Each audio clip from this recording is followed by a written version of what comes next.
Hey guys, this is the Jose Show. Happy Monday, September 15th. We're halfway through September already. This is so freaking insane. But anyways, let's get into the first topic of the day. Let's talk about Marcus Jordan. So Marcus Jordan, Michael Jordan's son, has entered into an agreement with prosecutors to close out his DUI case, and part of the deal includes a stipulation where he must write an apology letter to one of the cops he berated during his arrest.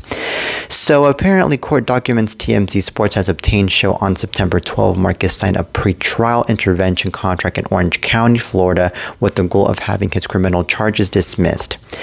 Okay, so according to the docs, Marcus must meet multiple conditions over the next 12 months, and if he does, prosecutors have agreed to enter a no prosecute on the three charges: possession of ketamine, resisting officer without violence, and DUI. They hit him with stemming from his now infamous February run-in with police. So Marcus must admit to random drug testing, making a $1,000 donation, having an interlock device put on his car, complete 50 hours of community service, and among other conditions, he must pen a 250-word "I'm sorry" letter to his arresting officer. Okay, so anyways, the case, of course, was opened against Marcus after he was accused of drunkenly getting his Lamborghini SUV stuck on some train tracks during a February night out in Maitland, Florida. Okay, so during his arrest, police video showed Marcus name-dropped his famous father in an apparent effort to get out of trouble before cops said he acted like a jerk throughout his time in custody. Okay, so this is really insane that Marcus Jordan went through all of this, where he was stuck in some train trails and he was drunk and he was resisting arrest and he was getting all weird and bad towards the officers that were arresting him and so forth, because this just comes to show that unfortunately the guy wanted to really get away with it, and he was trying to convince cops into getting away with all of this. But honestly, if you are trying to get away with something, then how about you stay out of trouble in the first place? Okay, like this guy should have definitely not drunk in the first place and driven, and he should have been perfectly fine.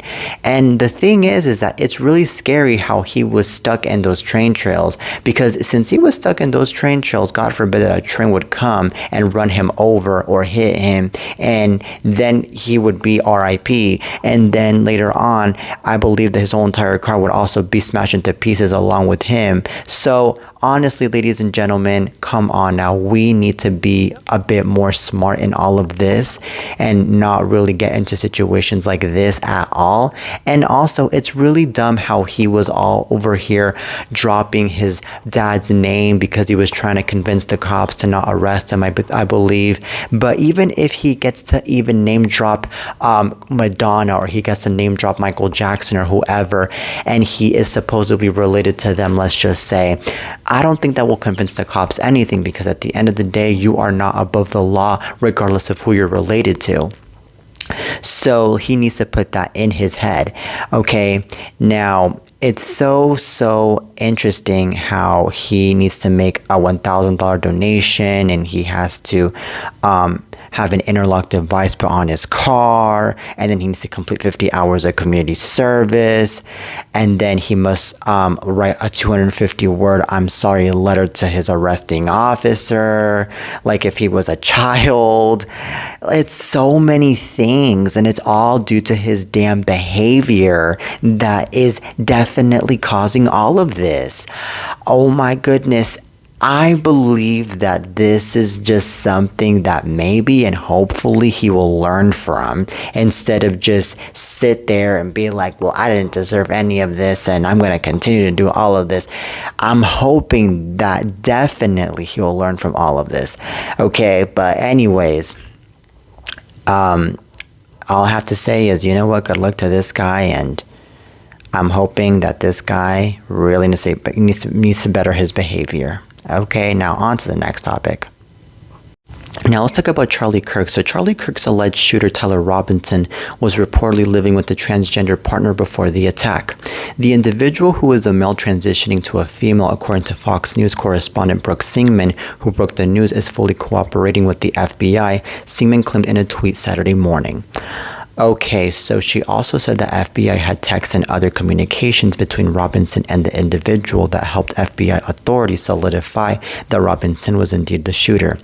This whole entire story comes just over a day after authorities confirmed Robinson had been arrested and was being held without bail on accusations of aggravated murder, obstruction of justice, and felony discharge of a firearm.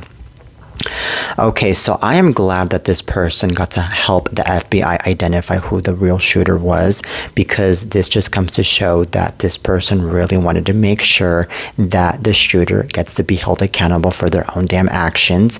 And this comes to show that there are a lot of good people out there, like this trans person, for example, that is cooperating with the authorities.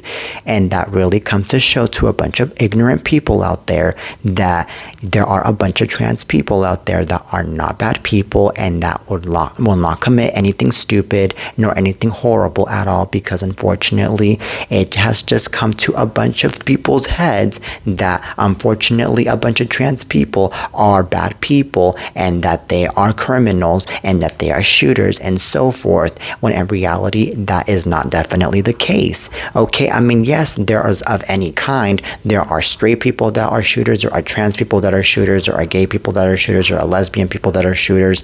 Okay, yes, but we cannot just sit here and act like it's just the trans people and the LGBTQ plus community that are shooters and bad people. No. Okay, and also it's really interesting how Charlie was shot at a Utah Valley University just last Wednesday as he spoke to an audience member who asked him if he knew how many mass shooters in America were transgender. And that, I believe, really got to anger the Charlie Kirk shooter, because I believe that the shooter, since he lives with the transgender person, he might have felt offended and might have been like, oh my God, well, I know that the person that lives with me is not a shooter. Like, what the hell? I am offended about this. I'm angry. And I think that's where the shooting came from specifically. But yet again, I believe that when it comes to political differences, we cannot handle it by shooting somebody and by definitely murdering somebody. Heck no. No at all. No, violence is not the answer at all. Okay? First and foremost, we need to put that straight, okay? And I believe that it's because of these situations that now nobody is able to feel safe to speak up about what they feel about their own opinions and political beliefs especially, okay? So anyways, with all of this being said, I believe that we as people, we just need to, get together. We need to pray for America. We need to just control people's minds. We need to control people's hearts, and by that I mean we need to really make sure that everybody is well with their own head, with their own mental health, they're well with their own heart, they're well with their own selves, because I believe that if we check in with people that are not doing so well with their own mental health and with their own hearts and everything else, I believe that we as people, we are going to continue to go through situations like this more often, and we are not going to be going forward in America, and we're going to continue to go through a bunch of more of these scary situations. So anyways, with all of that being said, I believe it's more of a mental health and more of, having a good heart, bad heart type of situation than it is of somebody living with a trans person or, a trans person, period. Like, yes, I understand that the Charlie Kirk shooter might have been offended by the question that was being asked to Charlie Kirk. And Charlie Kirk was already addressing it about, mass shooters being transgender. However, at the end of the day, I don't really think that it really defines the person living with the trans person being the shooter. I believe that it just defines the person being offended and being angry and not handling their anger when it comes to shootings like this and other atrocities. That's exactly what I'm trying to say here.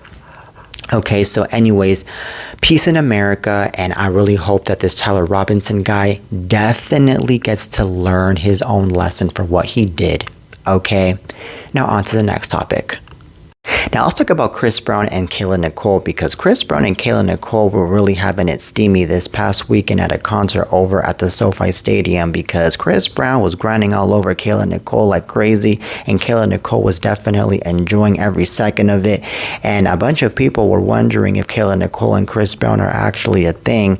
That then later on, by the way, when the performance in between Kayla Nicole and Chris Brown singing, and then Chris Brown grinding on Kayla Nicole was ending, Chris Brown and Kayla Nicole seemed to be locking lips as the lights were dimming, but a lot of people weren't sure though if they were locking lips because the lights were already dimming. Now this is what I have to say about this. I think that it is really damn insane that Kayla Nicole and Chris Brown were getting all sexy all up in that stage at that concert this past weekend, because I wasn't expecting for any of this to happen. Okay, I just thought that it was just going to be all professional, but I mean the professionality really went down the toilet here.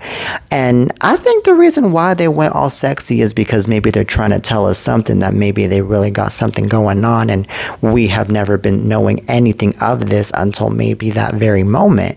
So I think that's what the message is. And if that ends up being the case, then that's fine, because I mean, they deserve to love, they deserve to have a good time, as long as they're not hurting anybody. And I mean, at the end of the day, I never even knew that Kayla Nicole is Travis Kelce's ex, because I believe that before Travis Kelce was dating Taylor Swift, I believe Travis Kelce wasn't really all that well known. And now Travis Kelce is super well known, now that, of course, he is dating Taylor Swift, because I mean, we all know and love Taylor Swift. So there's that. And I believe that, you know, Kayla Nicole's really pretty anyway. So, I mean, Chris Brown really knew who exactly to grind on and who exactly to get all sexy on anyways. Because, I mean, that Chris Brown boy, he really has really good interest when it comes to women. And I believe that it's just really insane to just having to see and know how, you know, Chris Brown, even though he is on that stage, he just, you know, is like, you know what, screw it. I'm going to have a really good time. I'm going to be grinding on this girl. I'm going to be calling everybody's attention and so forth. So basically, I just feel like, yes, maybe this whole entire thing could be, you know, maybe a message that maybe Chris Brown and Kayla Nicole are dating, but maybe this could also be a thing where, you know, maybe this is all just entertainment purposes, just to get the audience all, you know, centered into the concert, and then have everybody talk about the whole entire situation, and then, you know, maybe spread a bunch of articles all over TMZ and all over Entertainment Tonight and so forth, that Kayla Nicole and Chris Brown are supposedly dating, when in reality, I mean, there might not be dating anyways. So that could also be the case here. I mean, let's just not go off and make such a big bad deal about this either, and just bash the both of them, because I mean, hey, I mean, they're not hurting anybody. They're not doing anything bad to anybody. They're not definitely committing a crime. I mean, come on now, you know. And at the end of the day, they weren't doing anything super explicit. They weren't naked. They weren't having sex. They weren't doing anything dirty. I mean, the grinding part, I mean, it's kind of dirty, don't get me wrong. But I mean, it ain't as dirty as having it be doing the super rated R things all over up in that stage. So, anywho, you know what? Kayla Nicole might as well be called Kayla Brown really soon, and the wedding bells might as well, you know, be calling in if that ends up being the case, and I will definitely be here for it anyways. So that is all I have to say about this. Okay, now on to the next topic. So let's talk about Stephen Colbert. So late night host Stephen Colbert won the Emmy for Outstanding Talk Series on Sunday night at the 77th Primetime Emmy Awards, months after CBS announced it would cancel his show, telling the audience he had never loved his country more. So sometimes you only know how much you love something when you get a sense you might be losing it, Colbert said during his acceptance speech. I have never loved my country more desperately. God bless America. So Colbert, a frequent critic of President Donald Trump, revealed in July that his show was being canceled by CBS next year. The Late Show, which Colbert took over from David Letterman in 2015, will go off the air for good in May. Okay, so he got to say stay strong and be brave. And if the the elevator tries to bring you down, go crazy and punch a higher floor. The late night host added in the acceptance speech, making a reference to a Prince song lyric. Okay, so Colbert beat out Jimmy Kimmel, host of Jimmy Kimmel Live and Comedy Central's The Daily Show. So this is really insane that Stephen Colbert got to win last night at the Emmys for Outstanding Talk Show Series, because this guy is a legend, and he'll forever be seen as a legend and be known to be a legend because he's a great host, and this show's a really good show. And I don't think that this show deserves to be canceled at all. I just think that it's all a political stunt what's going on here in a canceling Stephen Colbert, and it's all a thing to be silencing him. And this is all coming, unfortunately, from the disgraced president that we have right now. You know, if he's going to be canceling Stephen Colbert, then why on earth is he not canceling the other talk shows? That's the thing. Why Stephen Colbert?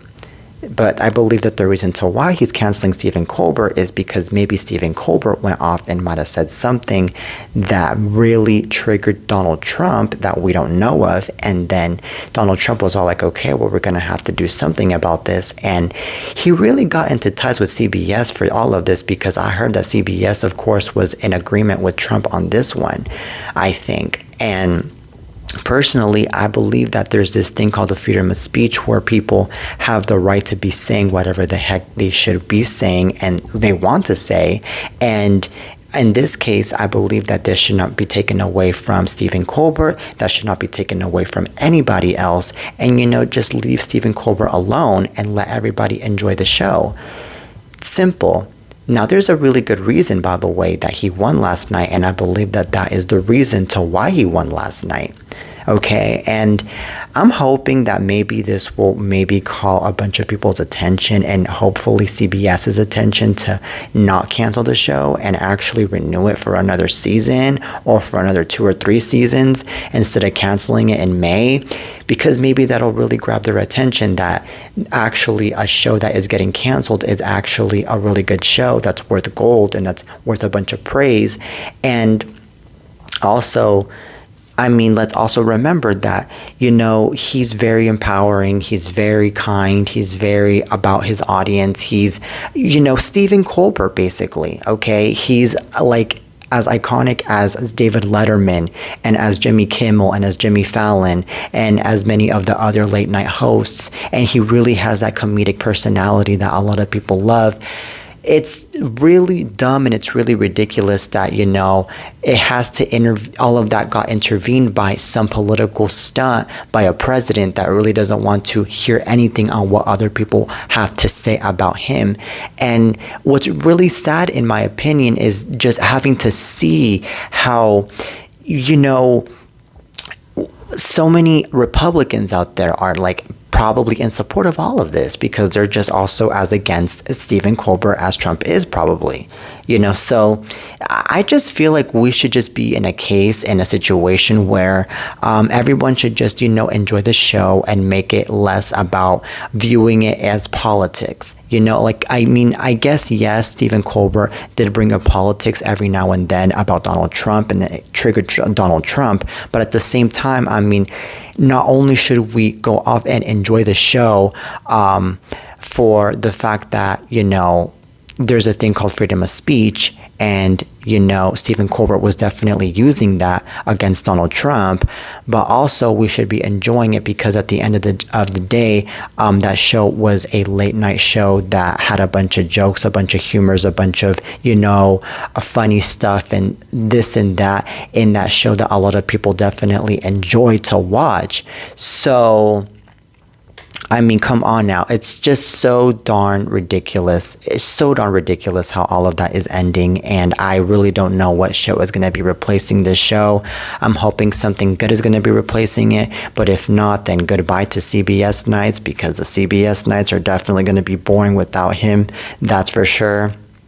And I believe that CBS is going to be losing so much money. CBS is going to be losing a bunch of ratings because of what they just did into listening into Trump wanting that show to get canceled from CBS.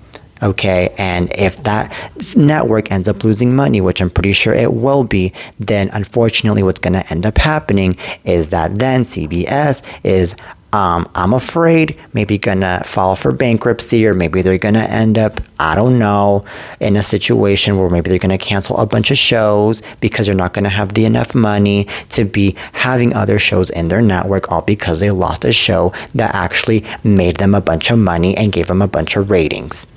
Okay, so I believe that it would be more of CBS's loss than Stephen Colbert's loss in this case. So, anyways, that is it for today's show, ladies and gentlemen. I really hope you guys enjoyed today's lovely episode of The Jose Show. Till next time, and peace.